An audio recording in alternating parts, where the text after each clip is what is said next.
요한복음을 지난번에 다 끝내면서 우리 이제 특별히 새생명 축제 일부 예배만 제가 말씀을 전하기 때문에 그 일부 때 그 요한복음에 있는 예수님, 그 이제 이런 생각을 해봤어요. 그 우리가 예수님 믿는다고 하는데 도대체 그 예수님이 누구냐? 그래도 이 요한복음을 이렇게 1장부터 21장까지 이렇게 너무나 다양하게 기록해 놓았을까? 그래서 우리가 쉽게, 정말 쉽게 이해할 수 있도록 1장에 나타난 예수님, 2장에 나타난 예수님, 그 예수님이 어떤 분일까? 그걸 같이 한번 전체 한번 모아보려고 하는데, 그래서 이거를 지금 한번 우리가 들어가지고는 이게 잘 정리가 안 되니까 유튜브에 올리거든요. 그래서 좀 잘 한번 몇 번 들어보시고 좀 예수님을 믿는데 예수님에 대한 포기, 또 예수님에 대한 깊이가 우리 안에서 확실하게 일어났으면 좋겠다. 그래서 정말 예수님이 이런 모습으로 이렇게 나타났구나. 그냥 이제 본문 중심으로 짧게 하니까 아무래도 그 본문에 이렇게 집중하다 보니까 전체 그 핵심적인 예수님에 대해서 얘기하기가 쉽지 않았는데, 오늘은 그냥 장별로 1장에서 21장까지 나타난 예수님은 어떤 분이냐, 아주 그 핵심적인 것들만 한번 우리가 살펴보려고 합니다. 잘 따라오시기를 바라고. 이제 21장까지니까 언제 21장까지 가냐? 금방 갑니다. 그러니까 그런 시간도 걱정하지 말고 제가 알아서 잘 정리할 테니까요. 특별히 1장에 나타난 예수님은 하나님의 아들로 나타나신다는 거예요. 근데 하나님의 아들로 나타났는데 그게 하나님으로 이 땅에 오셨다는 겁니다. 예수님이 하나님의 아들로, 그런데 하나님으로 이 땅에 오셨다. 이 말이 이제 궁색하지 않게 들려야 됩니다. 이걸 다 이제 설명을 하면 또 굉장히 시간이 많이 가니까 오늘 우리가 본문에 있는 대로 시작. 말씀이 육신이 되어 우리 가운데 거하심에 우리가 그의 영광을 보니 아버지의 독생자의 영광이요 은혜와 진리가 충만하더라. 하나님으로 오신 예수님은 아버지의 독생자의 영광인데 중요한 건 그 안에 은혜와 진리가 있다는 거예요. 그러니까 하나님으로 오신 예수님을 믿으면 믿을수록 놀라웠게도 우리를 은혜 가운데 진리 가운데로 인도하시는 분이 누구냐? 예수님이시다. 은혜를 받는 통로는 다른 길이 없고 예수님밖에 없다. 그런데 그 예수님은 하나님의 모습으로 이 땅에 오셨다.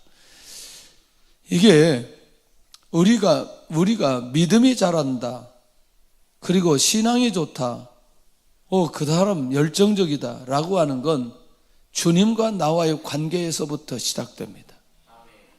내가 주님을 믿는 데서부터, 주님을 아는 데서부터 시작되기 때문에 너무너무 중요하다. 2장에 나타난 예수님, 그거는 인자로 나타나신다. 그게 뭐냐면 사람의 모습으로 오셨는데 예수님이 혼인잔치에 초청을 받거든요. 제자들과 함께. 굉장히 중요하죠. 혼인잔치에 가서 혼인잔치 집을 축하하고, 그런데 더 중요한 건 뭐하죠?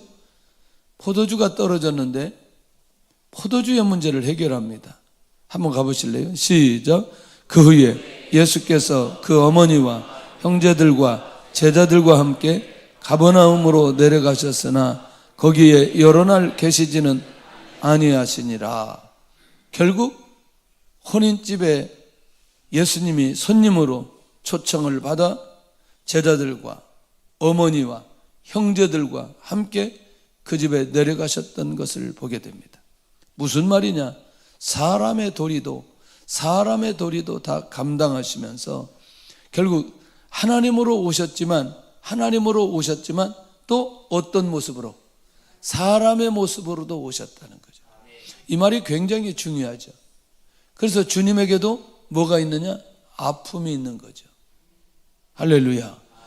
주님도 사람의 모습으로 오셨기 때문에 아무것도 잡수시지 않는 게 아니라 음식도 드시고 우리와 똑같이 줄이시고 목마르시고 하셨던 그 모습을 우리가 알 수 있다는 거죠. 그러니까 결국 누구보다도 사람이 가지고 있는 모든 어려움, 모든 고통, 모든 고난을 주님이 다 공감하시고 그것을 다 느끼셨던 분이다. 할렐루야.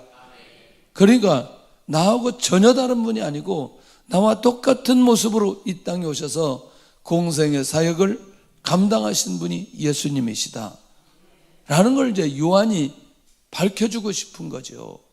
밝혀주고 싶은 거죠. 근데 놀라운 건 이런 게 있어요.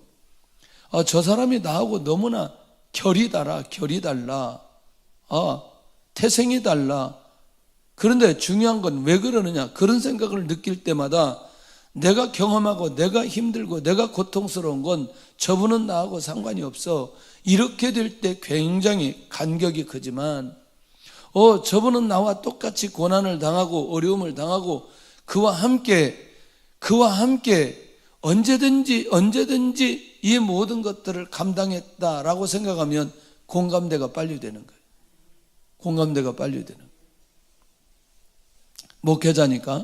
목회자니까 대부분 이제 우리 교회 규모, 우리보다 적은 교회 규모, 아니면 교회가 큰 대형 교회 규모, 이런 목사님들을 이제 보게 되면, 야, 할렐루야. 교회를 가보면 건물도 크고, 야, 목회도 크게 하고, 야. 그러면요. 그런데 그러다가 갑자기 그분의 고난 얘기를 들어요. 그 어떤 고난 속에 여기까지 왔는지, 어떤 어려움 속에 여기까지 왔는지. 근데 그 얘기를 듣는 순간에 확 위로가 되어져. 할렐루야. 너무나 많이 위로가 되어져. 혹시 여러분들 대형교회 목사님들, 아주 우리가 대형교회라고 하는 목사님들 건강 안 좋으셔서 소천하셨거든요. 그리고 또 아주 대형교회 목사님들 자녀들 굉장히 어려운 거 모르시죠? 그냥 일반적으로 어려운 게 아니라 제가 이렇게 말로 표현하기 어려울 정도로 어려운. 그러니까 공평하다. 하나님의 역사는 모두 다 공평하다. 무슨 말인지 이해되시나요? 그만한 어려움과 고난들이 다 있다는 것을 알 수 있다는 거죠. 자, 조금 더 넘어가서 3장에 나타나는 예수님은 어떤 분이냐? 거룩한 선생님으로 이제 니고데모의 대화 속에 사실은 니고데모가 고백하는 거거든요. 예수님을 하나님께로부터 오신 선생인 줄 안다고 고백하는 거죠. 그러니까 거룩한 선생님이라는 건 언제든지 가르치고 바르게 인도해야 될 지도자의 모습으로 이 땅에 오신, 물론 이제 거기에서 그 요한복음 3장 16절에 기가 막힌 얘기를 하시거든요. 그러니까 우리가 바른 지도, 바른 방향, 또 우리의 삶의 변화가 일어나려면 선생님이신 예수님 만날 때에 예수님을 통해서 주시는 말씀이 들려지게 된다는 거예요. 그리고 그 말씀 따라 우리가 살아갈 때에 거룩한 하나님의 백성 그리스도인이 되고 인도받을 수 있다. 자, 그가 니고데모가 고백한 내용 한번 보실래요? 시작. 우리가 당신은 하나님께로부터 오신 선생인 줄 아나이다. 하나님이 함께 하시지 아니하시면 당신이 행하시는 이 표적을 아무도 할 수 없음이니이다. 아멘. 그러니까 예수님이 선생인 줄 알고 니고데모는 예수님에게 와서 영생에 대해서 묻고 그 영생에 대한 답을 예수님을 통해서 얻게 되어지는 걸 보게 된다는 거죠. 그래서 그 대화 속에 유명한 요한복음 3장 16절이 예수님의 말씀을 통해서 선포되어지는 것 아니냐는 거예요. 그런데 그게 니고데모에게만 주신 게 아니고 온 인류에게 요한복음 3장 16절은 너무너무 귀한 요절로 나타나는 거죠. 이야, 하나님께서 세상을 이처럼 사랑하사 뭘 주셔서? 독생자를 주셔서 이는 그를 믿는 자마다 멸망치 않고 영생을 얻게 하려 하심이니라. 그러니까 결국 이 말씀은 니고데모의 대화 속에 그의 영적인 무지를 열어가는 과정 속에 주님이 주신 말씀이 되니까요. 정말 이 비밀을 이 요한복음 3장의 니고데모와 대화 속에 주시는 이거는 너무나 어마어마하다. 결국 누구인 줄 알고 왔더니, 선생님인 줄 알고 왔더니 이분이 메시아인 거죠. 이분이 하나님이신 거죠. 이분이 구주이신 거죠. 그걸 이 니고데모가 발견하게 되는 거죠.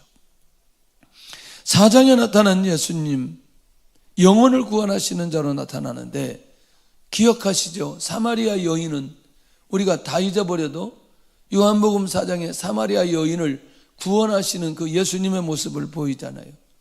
죄악 중에 빠져있는 사마리아 영혼을 구원하시는 분으로 그의 죄, 그의 과거 전혀 문제 삼지 않고 오늘 예수님 믿으면 구원받는다는 그 사실을 깨닫고 이 사마리아 여인은 결국 동네에 들어가서 자기가 예수님을 믿고 난 이후에 와보라 구약에 약속된 메시아가 여기 와 있다, 이런 열매까지 맺게 하셨던. 그러니 결국 누구든지 예수님 앞에 가고 예수님을 믿으면 그가 가지고 있는 죄의 문제가 되지 않는다는 거죠. 할렐루야. 그러니 지금도 죄악 중에 있는 영혼들은 예수님 앞에 나와 예수님을 향한 믿음을 가지면 그 죄의 문제가 해결되면서 구원의 역사가 일어난다는 거죠. 시작. 내가 주는 물을 마시는 자는 영원히 목마르지 아니하리니 내가 주는 물은 그 속에서 영생하도록 솟아나는 샘물이 되리라. 아멘. 할렐루야. 누구를 통해서만 주어진다? 예수님을 통해서만 주어진다. 할렐루야. 오늘 오신 어르신들은 쌀도 좀 주고요, 교통비도 좀 드렸으면 좋겠어요. 숫자가 많이 하는데 이렇게 아침부터 오신 분들은 원래 우리가 다른 주에 오시면 교통비를 드리기로 했는데 교통비까지 드리면 좋겠다는 감동을 주세요. 그래야 또 이렇게 다음에 또 오시지. 5장에 나타난 예수님, 어떤 분이냐? 위대한 의사로 나타납니다. 38년 된 병자, 절망적인 자, 연못이 동할 때 들어가야 되는데 넣어줄 사람이 없어서 연못가에 누워있는 그 절망적인 안진뱅이. 그런데 예수님 한 말씀으로 그 안진뱅이가 일어납니다. 할렐루야. 죄의 문제를 해결하고 구원의 역사도 일으키지만 질병 가운데 있는 사람을 말씀 한마디로 치유하시면서 예수님이 영혼을 치료하는 의사라는 사실도 밝혀주는 내용이 요한복음 5장 8절 9절에 있다는 거죠. 자, 시작. 그 사람이 곧 나아서 자리를 들고 걸어가니라. 자리를 들고 걸어가니라. 누구를 통해서? 예수님을 통해서. 예수님을 제대로 믿고 만나면 우리의 육체 질병이 치유될 수 있는, 영혼을 치유하는 의사의 모습으로 요한복음 5장에 나타난다는 게 매우 중요하다는 거예요.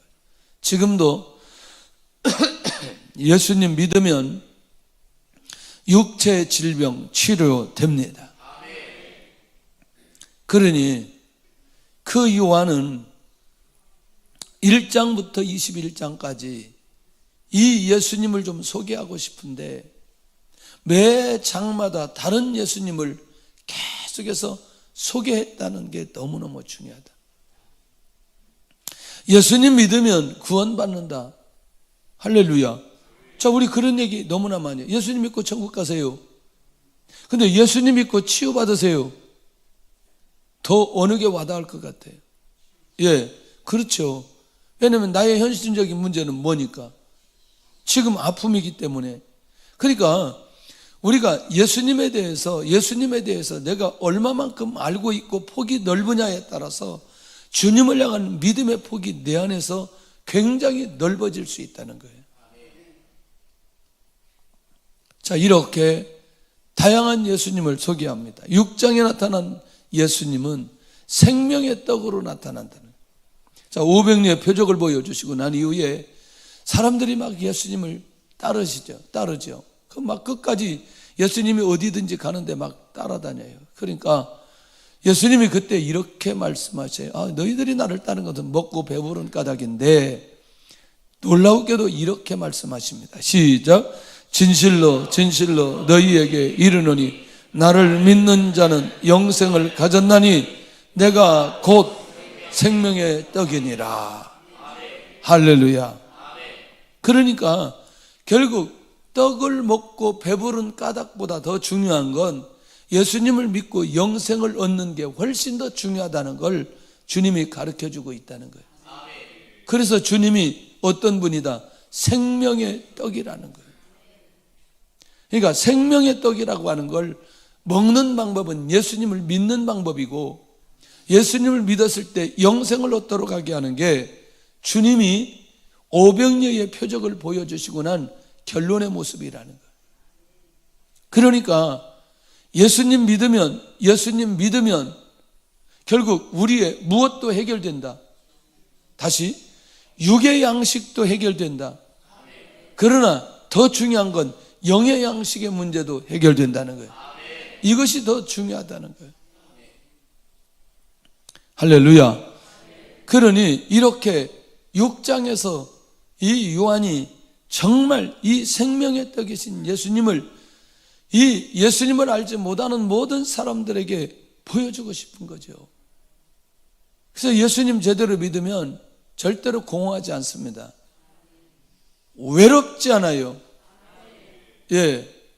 그리고 혼자 있는 것 때문에, 고독한 것 때문에 정말 고통스러운 시간을 보내지 않는다니까요.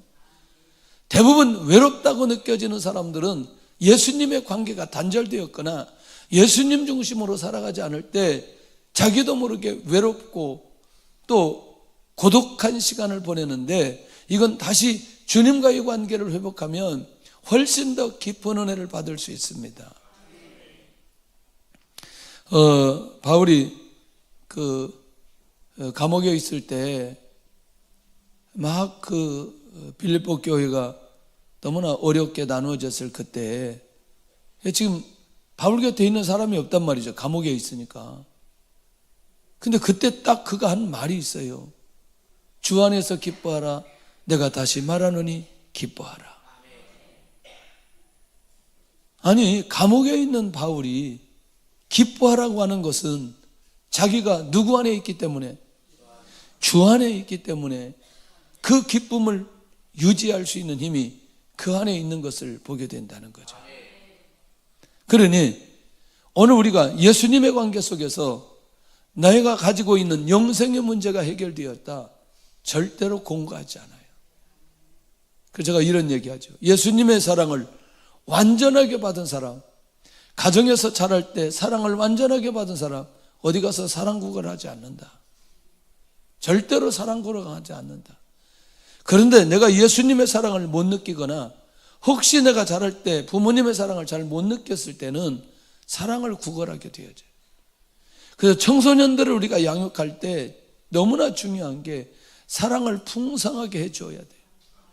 그냥 믿어줘야 돼요. 애들 믿어줘야 돼요. 인정해줘야 돼요. 기다려줘야 돼요. 그리고 진짜 부모님들이 사랑하고 있다는 사실을, 예수님이 사랑하고 있다는 사실을 알려줘야 될 필요가 있다는 거예요. 할렐루야. 7장에 나타난 예수님은 생명수의 모습으로 나타나는데, 이야, 특별히 명절 끝날 예수님께서 직접 뭐라고 말씀하시느냐, 목마르거든 내게로 와서 마시라는 거예요. 그러니까 갈증을 느끼는 사람들. 그러니까 아까도 얘기했잖아요. 외로움의 문제는 뭐냐, 주님과의 관계가 단절되거나 주님의 은혜를 깊이 있게 느끼지 못했을 때 영적인 목마름을 느끼게 되는데, 예수님 앞에 제대로 와 깨어있는 사람은 절대로 이 목마름 문제 때문에 고민하지 않는다. 시작. 명절 끝날 곧 큰 날에 예수께서 서서 외쳐 이르시되 누구든지 목마르거든 내게로 와서 마시라. 목마르거든 내게로 와서 마시라. 할렐루야. 할렐루야. 이걸 진짜 우리의 삶 속에서 이걸 경험하면서 살아간다. 내가 갈증을 느끼지 않고 살아간다. 얼마나 귀한 일인지. 찬양만 한번 제대로 한번 해보세요. 예수님의 이름으로 예수님을 높이기 위한 찬양만이라도 한번 제대로 해보세요. 우리 안에 있는 영적 목마름이 완전히 다 사라지는 그런 것들을 느끼게 된다니까요. 정 안 되면 그냥 요한복음을 그냥 이렇게 유튜브에서 그냥 한번 들어보세요. 그냥 들어보세요. 그냥 내가 읽지 말고 한번 들어보세요. 나의 삶과 나의 생각과 나의 영이 어떻게 반응하는지. 그냥 나 성경 읽기 너무나 힘들다. 그냥 틀어놓고 가만히 있어요. 누워 계세요. 누워 계세요. 특별히 잠이 안 오시는 분들 성경 틀어놔 보세요. 자, 8장에 나타나는 예수님 약자의 수호자로 나타난다. 이야, 가나마다 현장에 붙잡혀 있는 여인, 모든 사람들이 손가락질합니다. 정죄합니다. 그 여인이 여기서 벗어날 길이 별로 없어요. 회복할 수 있는 길이 없어요. 그런데 주님이 딱 한마디 말씀합니다. 죄 없는 자가 돌로 쳐라. 와, 어마어마하죠. 근데 여기서 끝나지 않아요. 여기서 끝나지 않고 이렇게 말씀하십니다. 시작. 예수께서 이르시되 나도 너를 정죄하지 아니하노니 가서 다시는 죄를 범하지 말라 하시니라. 오, 할렐루야. 그러니까 모든 사람들에게 공격을 당하고 돌을 맞아야 될 상황인 그 여인을 보호하시는 거죠.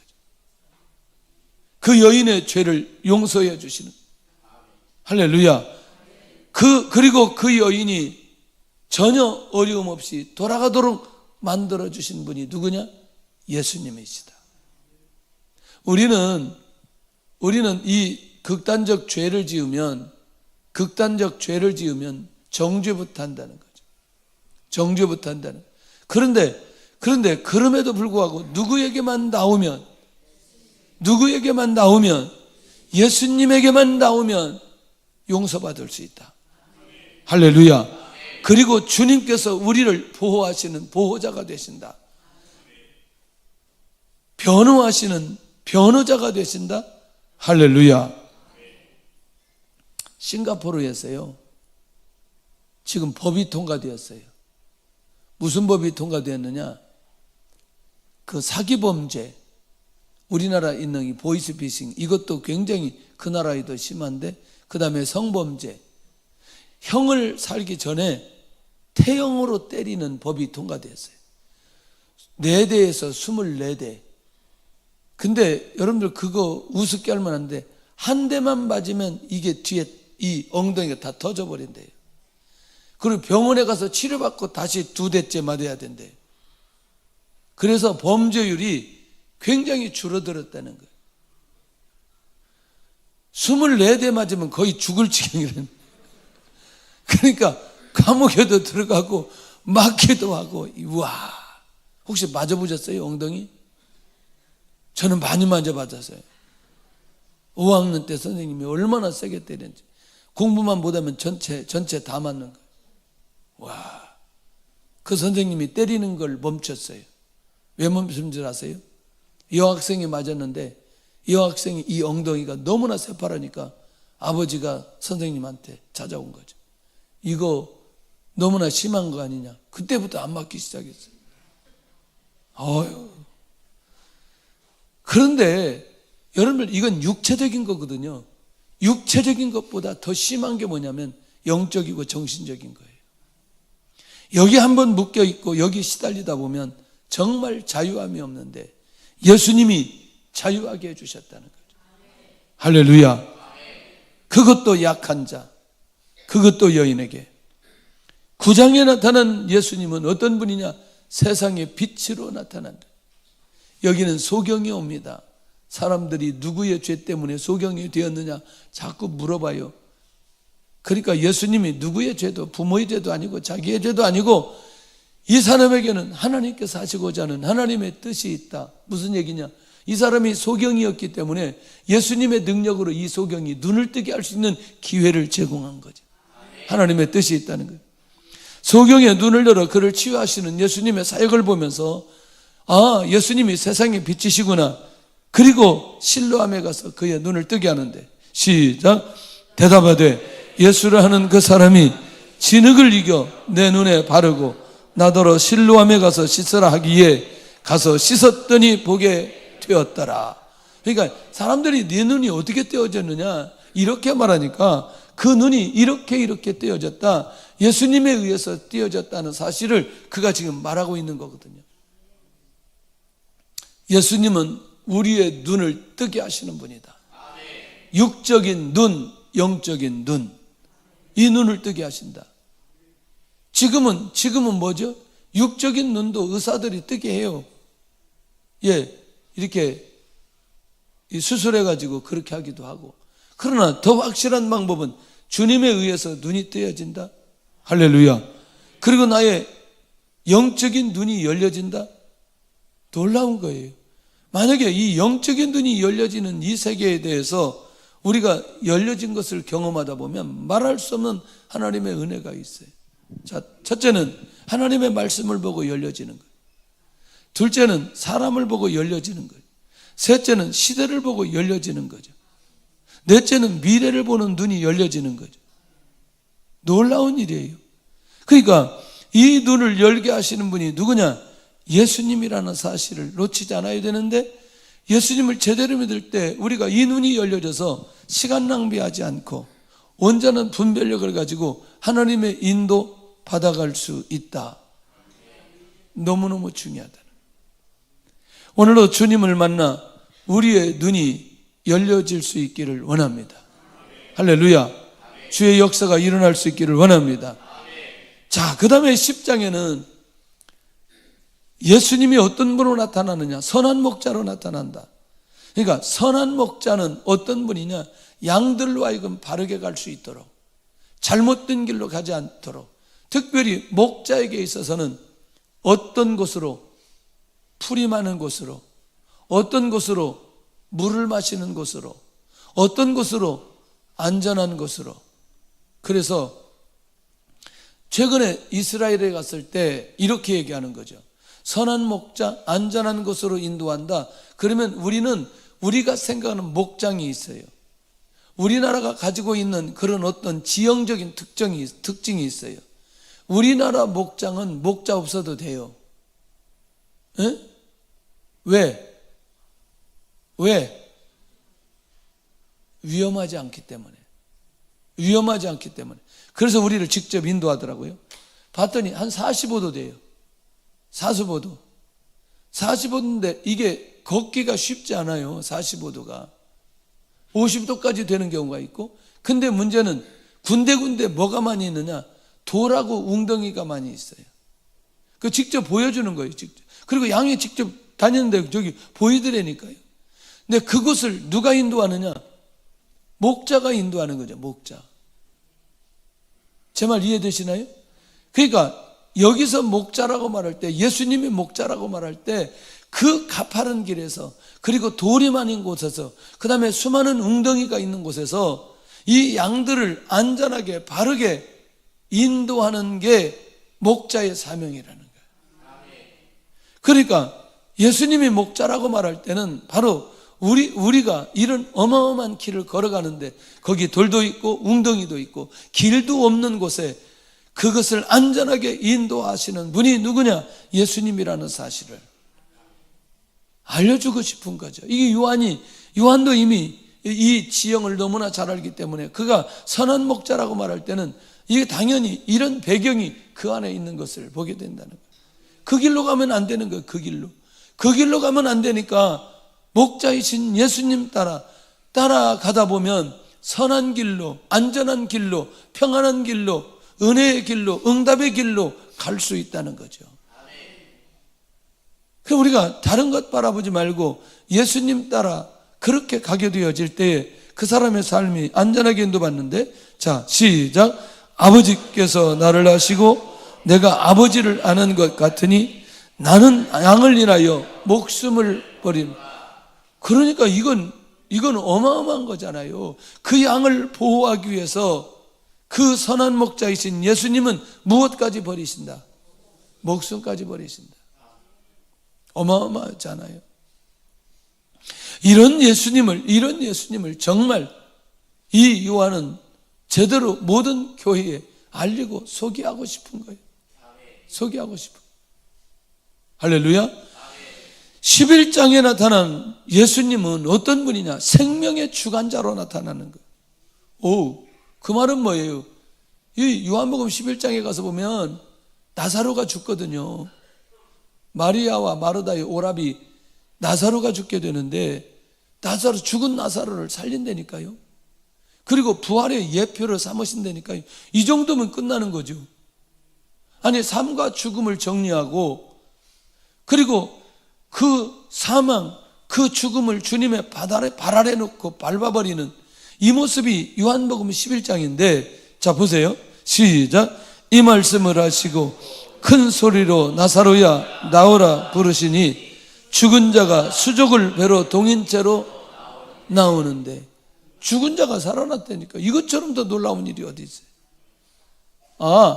예수님은 생명의 주관자이구나. 생명의 주관자이구나. 이것처럼 더 놀라운 게 어디 있어요? 우리의 생명은 우리가 결정할 수 있는 게 아니라니까요. 어떤 분들이 나는 몇 세까지 산다 그러는데, 천만의 말씀, 우리가 우리의 생명을 그렇게 할 수 있는 게 아니라니까요. 그러니까 우리가 예수님을 믿고 인도받아서 우리의 생명을 주님 앞에 위임하고 위탁해야 될 이유가 여기에 있는 것을 보게 된다는 거예요. 저희 동네 갔더니 어르신들이 다 세상을 떠났어요. 보고 싶은데 어렸을 때 만났던 그분들 보니까 고향을 떠난 지가 벌써 40년이 넘었어요. 40년이 넘으니까 이게 계시는 분들이 거의 없어요. 교회도 역시 마찬가지.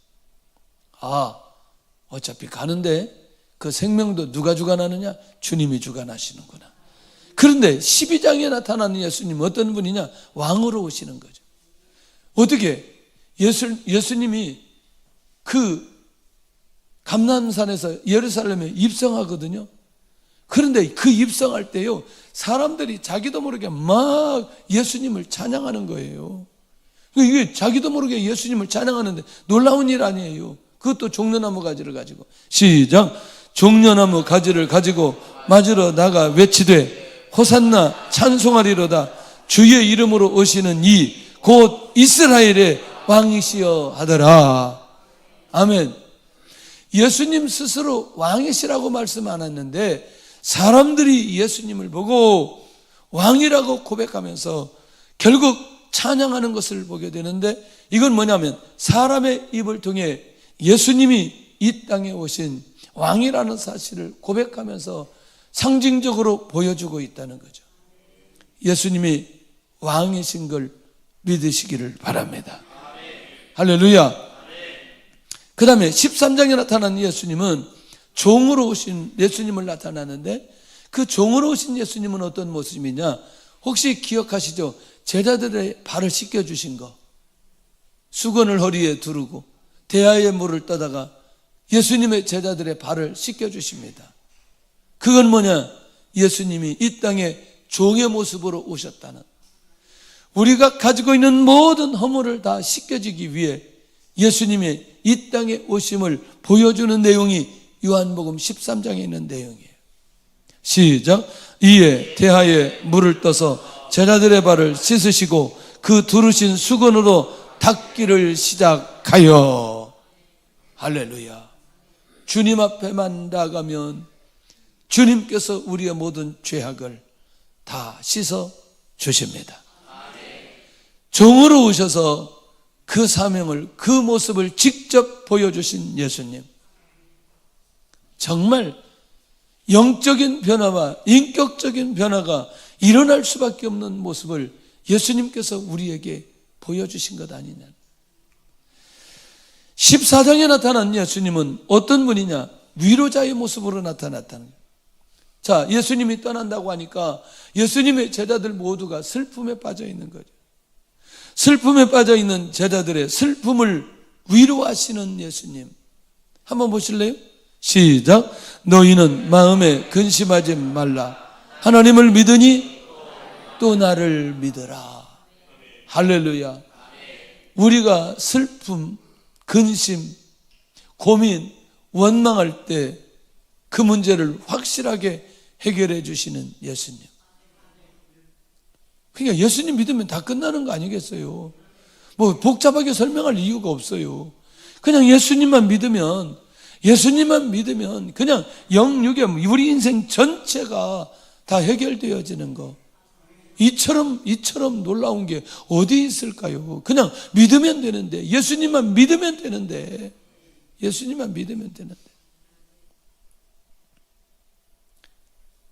몇 가지 없어요. 우리가 살아가는데 문제점. 자녀, 그 다음에 재정, 그 다음에 건강, 그 다음에 미래. 그 안에 다 포함되어 있어요. 맞죠? 그러니까 우리가 고민하는 게 그 안에 다 있어요. 그러니까 재정하면 사업, 직장, 다 포함되니까 그거. 예. 그 다음에 육체의 질병, 그 다음에 또 자녀. 이야, 이거 요즘에요, 이 자녀들이 어려운 자녀들 이렇게 저한테 이렇게 요즘에는 상담을 시키더라고요. 근데요, 하나님께서 역사해 주셔요. 애들이 회복되어져요. 왜? 주님 앞에 선 모습으로 가게 만드니까 하나님께서 회복시켜 주시고 인도해 주시는데, 결국 자녀 문제 때문에도 우리가 마음에 근심이 있을 때 자녀를 주님 앞에 내려놓으세요. 주님 앞에 맡기세요. 자녀에 대한 근심이 사라진다니까요. 할렐루야. 자, 15장에 나타난 예수님은 참 포도나무이신 예수님을 나타내는데, 이게 뭐냐면 포도나무라고 하는 건 결국 무엇을 얻기 위해서? 그렇지, 포도라는 열매를 얻기 위해서 포도나무 심는 거지, 그냥 무슨 뗄나무 하려고 그거 아니라는 거죠. 그러니까 놀라웠게도 예수님이 포도나무라고 하는 건 포도나무 가지를 통해서 열매를 맺히도록 하는 게 목적이라는 거죠.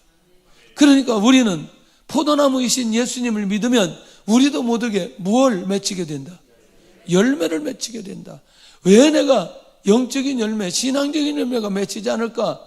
나와 주님과의 관계, 가지와 포도나무 관계가 끊어졌는지 연결됐는지 확인해 볼 필요가 있다는 거죠. 시작. 나는 참 포도나무요, 내 아버지는 농부라. 물은 열매를 맺는 가지는 더 열매를 맺게 하려 하여 그것을 깨끗하게 하시느니라. 아멘. 이야, 얼마나 놀라운 일이지. 오늘 포도나무이신 예수님에게 함께 있어 열매 맺는 역사가 일어날 수 있기를 원합니다. 이제 다 끝나갑니다. 조금만 따라오세요.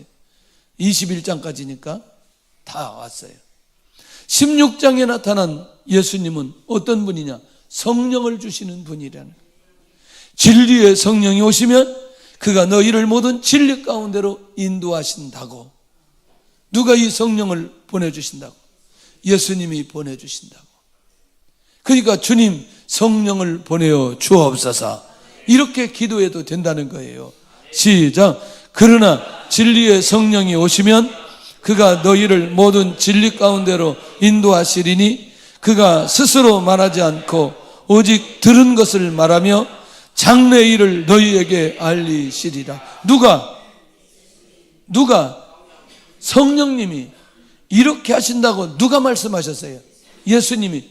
그러니까 예수님 믿고 성령의 역사가 일어나면 장래 일을 너희에게 알리시리라 라고 하는 이 비전이 눈에 열리게 되어진다는. 진짜 기도 많이 하면요, 기도 많이 하면 주님이 떠나실 때 하신 말씀이 기억나요. 예, 오직 성령이 너에게 임하시면 너희가 권능을 받고 예루살렘, 유대, 사마리아 땅끝까지를 증인이 된다는 이 말씀이 성령의 역사가 일어나야 내 안에 보여지고 들려지고, 그리고 그 말씀을 통해 미래가 보여진다니까, 전 세계가 보여진다니까요. 이거 얼마나 놀라운 비밀인지 몰라요. 저는 핸드폰이나 자동차로만 우리나라 위상이 이렇게 더 확장될 거라고 생각했는데, 요즘에는요 K-팝을 통해서 훨씬 더 빨리 파장되는 것 같아요. 예, 이건 막을 수가 없더라고요. 이건. 그 다음에 음식 뭐 이런 것들, 이게 그 다음에 문화, 영화 이것들, 이게요 지금 갑자기 또 하나님께서 우리 민족을 이렇게 하는데, 거기는 비밀이 하나 있다니까요. 그게 뭐냐, 이것을 타고 누가 들어가느냐, 선교사들이 들어가는 거예요. 그런데 놀라웠게도 그 선교사들 통해서 그들에게 복음을 증가하도록 하는 게 하나님의 계획이라니까요. 눈이 열려졌으면 좋겠다. 이게 성령께서 역사하시는 영역임을 우리가 놓치지 않아야 되는데, 17장에 나타난 예수님은 어떤 분이냐, 중보자로 나타나신다. 예수님께서 교회를 위하여 중보자로 기도하시는데, 시작. 또 그들을 위하여 내가 나를 거룩하게 하오니 이는 그들도 진리로 거룩함을 얻게 하려 함이니이다. 이게 17장 전체가 예수님이 기도하시는 내용이라니까요. 교회를 놓고 기도하는 내용, 영혼을 놓고 기도하는 내용. 예수님은 중보 기도자시구나. 그러니 우리를 놓고 중보하신다. 아무도 중보자가 없어도 누가 중보하시니? 예수님이 중보하시니 얼마나 놀라운 일인지 그 은혜로 살아가는 줄로 믿습니다. 18장에 나타난 예수님은 고난당하시는 예수님으로 나타납니다. 아버지께서, 예수님께서는 하나님께 주신 쓴 잔을 그대로 받아 마십니다. 이제 상황을 보니까 예수께서 대답하시되 내가 그니라, 이 말이 뭐냐면, 예수님을 잡으러 왔을 때 그걸 피하지 않고 죽음의 현장으로 가시기 위해서, 그래 너희들이 잡는 사람이 나다, 그러면서 예수님이 그 고난의 현장으로, 죽음의 현장으로 가시거든요. 고난을, 죽음을 피하지 않으시는 예수님. 할렐루야. 19장에 나타나는 예수님은 십자가에 달리신 메시아이심을 나타난다. 십자가에 죽기까지 복종하신 예수님. 이제 결국 공생의 사역 절정으로 가는데, 그 절정이 뭐냐면 십자가의 죽으심이에요. 시작. 그들이 거기서 예수를 십자가에 못 박을새 다른 두 사람도 그와 함께 좌우편에 못 박으니 예수는 가운데 있더라. 십자가에 죽으시는 분, 무엇을 위해서? 죄를 위해서. 누구의 죄를 위해서? 나의 죄를 위해서 십자가에 죽으시는 그 예수님의 모습이 19장에 전체적으로 쭉 기록되어 있습니다. 어떠세요? 좀 요한의 마음이 느껴져요? 그러면서 예수님이 느껴져요? 예수님을 믿으려면 이렇게 입체적으로 예수님을 믿어야 되고 소개할 필요가 있다는 거예요. 네. 그러니까 예수님에 대해서 얼마나 할 얘기가 많이 있냐는 거예요. 얼마나 고백할 얘기가 많이 있냐는 거예요. 내가 고난당해야 되는데, 내가 죄에 대한 대가를 지불해야 되는데 주님이 다 지불해 주셨다는 게 얼마나 놀라운 일인지. 20장에 나타난 예수님, 사망을 이기신 자로 나타나신다. 친히 사망을 이기심으로 사단의 권세를 완전히 깨뜨려진. 자, 보세요. 부활하신 예수님이 막달라 마리아 뒤에 서 있는 그 모습이거든요. 시작. 이 말을 하고 뒤로 돌이켜 예수께서 서 계신 것을 보았으나 예수이신 줄은 알지 못하더라. 왜? 살아나셨는데. 지금 이 막달라 마리아는 어떤 예수님을 찾아요? 죽은 예수님을 찾아요. 그런데 실제로 예수님은 살아나셨다는 거죠. 사망을 이기셨다는 거예요. 죽음을 이기셨다는 거예요. 저주를 이기셨다는 거예요. 사단의 세력을 이기셨다는 거예요. 할렐루야. 이제 마지막 우리가 21장에 가서 보면 21장에 나타나는 예수님은 회복시키시는 예수님으로 나타나는 거예요. 우리가 베드로가 예수님을 부인하고 도망가 버렸던 베드로에게 다시 찾아오셔서 네가 나를 사랑하느냐? 그리고 이 베드로의 사명을 그 삶 전체를 다시 회복시켜 제자리로 가게 하도록 하시는 예수님. 사람을 포기하지 않고 사람을 끝까지 세우시고 사람을 찾으시고 그 자리로 회복시키시는 예수님. 시작. 베드로가 근심하여 이르되 주님이 모든 것을 아시오매 내가 주님을 사랑하는 줄 주님께서 아시나이다. 예수께서 이르시되 내 양을 먹이라. 할렐루야. 이렇게 예수님은 21장에 한 사람을 세워주심으로 21장에 모든 상황을 마무리하는데, 그때 비밀이, 요한이 이 요한복음을 기록한 것은 결국 예수님을 믿도록 하는 것이 목적이라는 걸 마무리를 정리하면서 요한복음을 마무리합니다. 이제 다음 주, 그 다음에 추수감사절 지나 마지막 주부터는 신명기를 하려고 합니다. 신명기. 그래서 같이 이렇게 복음의 기초가 된 사람들은 어떤 은혜와 어떤 응답과 어떤 역사가 일어날 것인지 이 신명기를 통해서 우리가 한번 확인하고 하나님의 인도 받으려고 합니다. 그래서 오늘 예수님이 그리스도이심을 밝히는 것을 확실하게 믿는가? 예수님이 하나님이시고 하나님의 아들이심을 믿는가? 예수님이 만왕의 왕이심을 믿는가? 할렐루야. 예수님이 나의 구주, 나의 하나님이심을 나는 믿고 있는가? 오늘 찬양하면서 예물 드리는 시간을 갖겠습니다.